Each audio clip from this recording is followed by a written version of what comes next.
Donc je disais, le titre de la vidéo d'aujourd'hui c'est Ramasse et tu en sortiras grandi. Et donc en l'occurrence, j'ai donc ramassé ces éléments et honnêtement, il y avait peut-être quelques personnes du voisinage. J'ai même nettoyé chez les voisins.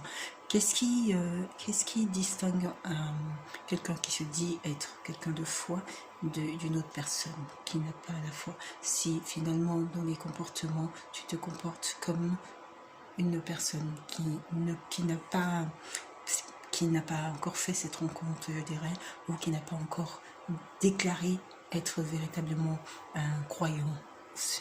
Le croyant, c'est celui qui suit la parole. Et là, en l'occurrence, dans cette situation-là, de toute façon, il n'y avait pas d'interlocuteur ou d'interlocutrice. Et le croyant, c'est celui qui applique la parole. Et puis, à ce moment-là, ben voilà, je me suis dit, ramasse et tu en sortiras grandi. Ramasse, ça ne te coûtera rien, ça apaisera ta maman. Ramasse et tu en sortiras grandi. Ce soir, je suis rentrée, ce soir, je suis sortie. Hier, quand je suis rentrée, il n'y avait absolument rien sur ma place de parking. J'ai garé ma voiture et puis je suis montée chez moi.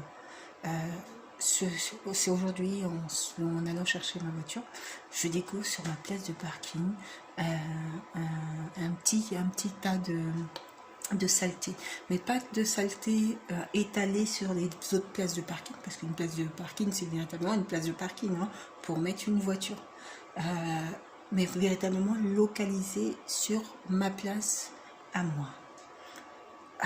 Déjà d'une part c'est ma place, donc j'en ai quelque part la responsabilité de cette place et donc de ce qui est dessus, et donc j'ai donc cette obligation moi de nettoyer puisque c'est ma place. J'aurais mais non, j'aurais jamais eu cette réaction de éventuellement déplacer ces déchets qui ont été posés sur ma place, sur la place des voisins, parce que d'une part ils n'ont peut-être rien à voir dedans, et que c'est peut-être la volonté même de la personne qui a placé ces déchets-là. Et donc voilà, et donc j'arrive, et puis je vois ces déchets, je me dis tiens, je regarde autour, je vois que tout est propre. Donc il y a spécialement sur mon emplacement que quelqu'un est venu déposer ses saletés. Donc je suis partie. J'ai fait ce que j'avais à faire à l'extérieur, je suis rentrée. Ce soir, ça me dérangeait moi de savoir ma place de parking comme ça. Donc je suis descendue, je suis allée nettoyer et je suis revenue. Et vous voyez, et je me suis dit, déjà d'une part, ramasse, tu en sortiras grandi, et d'autre part, si tu veux, ça peut être plusieurs éléments. Ce que j'aurais apprécié, c'était être face à face avec la personne, ou le prendre sur le tas. Mais si cette personne avait eu le courage, il l'aurait fait lorsque j'étais prêt, et lorsque, à un moment donné où je suis présente. Là, ça a été fait derrière mon dos. Donc, bon, quelque part, moi je prends je prends la situation sur le fait, voilà, et donc je ramasse. Mais pas dans c'est ramasse et tu en sortiras grandi.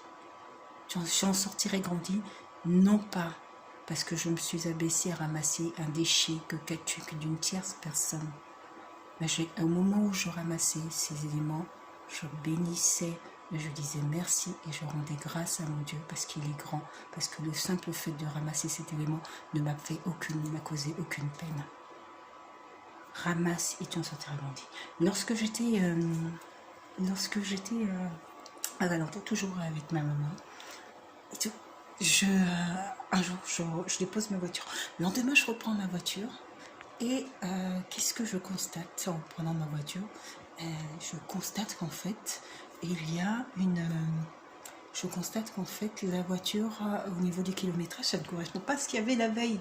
Je me dis, bah, tiens, je suis convaincue que la veille, c'était pas ce niveau de kilométrage. Bon, donc ce que je fais, c'est que le lendemain, quand je rentre, je note je note le kilométrage quand je suis arrivée chez moi. Et le matin, parce que bon, entre le fait de rentrer et de passer la nuit, le lendemain matin, des fois, tu dis, ah, est-ce que c'était 981, c'était 982, j'ai un doute. Bon, je le note, le lendemain, je peux vérifier. Et donc, après, je vérifiais comme ça, parce que je constatais des écarts de kilomètres. Je me dis, mais c'est pas possible. Qui peut avoir la clé? Ma mère. Qui pouvait avoir le double de la clé de ma voiture? Ma mère n'aurait pas pris ma voiture comme ça, sans m'en parler. Ou voilà. C'est ça qui me paraissait, étonnant. Et même sur ma voiture, là, actuellement, il y a une trace qui est sur le bas à droite. Et cette trace, figurez-vous qu'en fait, je suis arrivée un beau matin et j'ai voulu prendre ma voiture et j'ai constaté qu'en fait, c'était là. Et ce n'était pas dû à moi, à un accident, mais que cette trace-là était là. Et pas une trace où ça a été fait à la main, hein, mais bon, ça... Tiens, que s'est-il passé pour que ma voiture ait hormis que je sois somnambule et que je ne sache pas la nuit que je me lève pour utiliser mon véhicule, voilà. Et mais bref, Dieu est grand. Dieu est grand et Dieu est incroyable et la foi, c'est véritablement quelque chose de particulièrement incroyable qui surpasse toute logique. Alors que d'autres penseraient que dans cette situation, ça soulèverait la colère. Ben, tu mets dans la main de Dieu. Tu laisses dans la main de Dieu. Seigneur, je te laisse cette offense. Je te laisse, elle n'est pas grand-chose pour toi, Seigneur. Nous ne sommes pas grand-chose pour toi, Seigneur. Nous sommes tellement petits, Seigneur. Et alors, qu'est-ce que c'est que cet élément? Ramasse. Ça, tu n'en perdras pas, tu ne feras que grandir. Ramasse, simplement. Et dans la vie, vous qui regardez ces vidéos, vous pouvez être confrontés comme ça à des même provocations, mais provocation, là, si vous voulez, la provocation d'une personne qui se cache, pour moi, me semble avoir peu de valeur, puisque elle n'est pas faite en face. Voilà,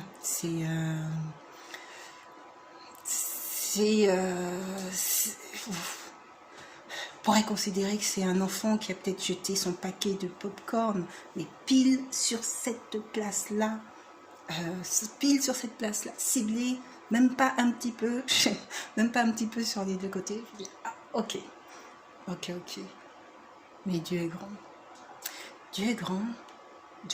Déjà, d'une part, Dieu est grand, parce qu'au moment où j'étais en train de ramasser ça, j'étais en train de dire merci Seigneur, parce que tu es grand et tu es bon. C'est ce que je me suis dit à ce moment-là. À aucun moment, en fait, directement, j'ai confié ça automatiquement à Dieu. J'ai confié à Dieu en considérant que, tiens, je te laisse ça, tu vas t'en occuper.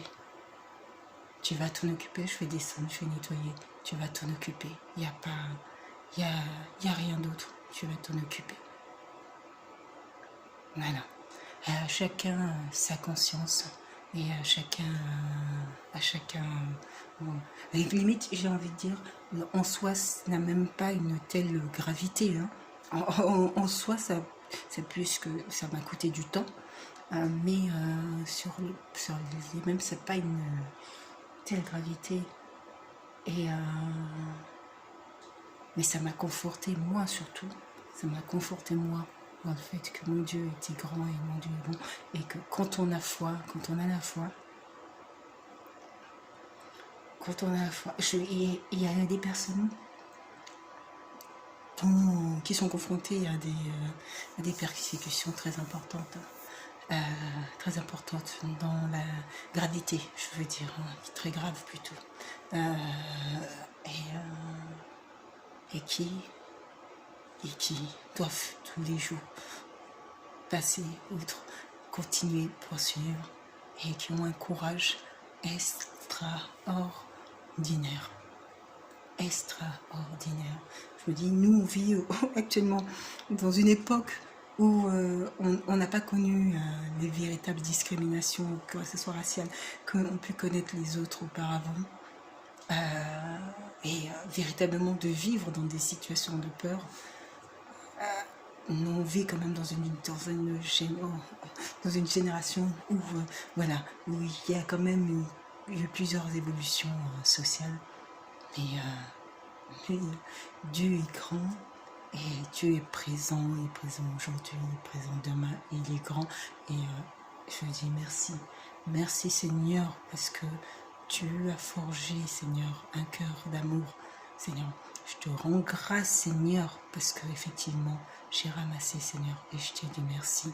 Je te remercie, Seigneur, parce que si tu as permis, Seigneur, que je sois ici et que j'ai à faire cette action, Seigneur, c'est que tu sais pourquoi. Celui qui ramasse, celle qui ramasse, avec un cœur humble, ce sont ceux que tu élèveras au plus haut, Seigneur. Je te rends grâce et je te remercie, Seigneur, mon Dieu, pour tout ce que tu feras pour ceux qui ont foi et qui croient en toi, Seigneur, pour tout ton peuple persécuté, Seigneur. Je te rends grâce et j'ai foi, Seigneur, en toi, parce que tu es bon, Seigneur, et que ton amour n'a point de limite. Je te rends grâce et j'ai foi en toi, Seigneur, parce que ceux-là même qui ont mené cette action, Seigneur, se plieront devant toi et demanderont pardon. Je te rends grâce et je te remercie, Seigneur, parce que le jour viendra où tu seras présent, où tu seras avec nous. Je te rends grâce et je te remercie, parce que je t'aime plus que tout.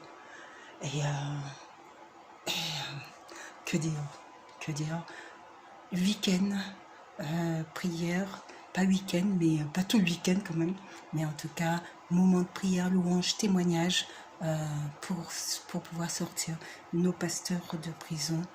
Il y a plusieurs pasteurs qui sont emprisonnés, notamment en Érythrée.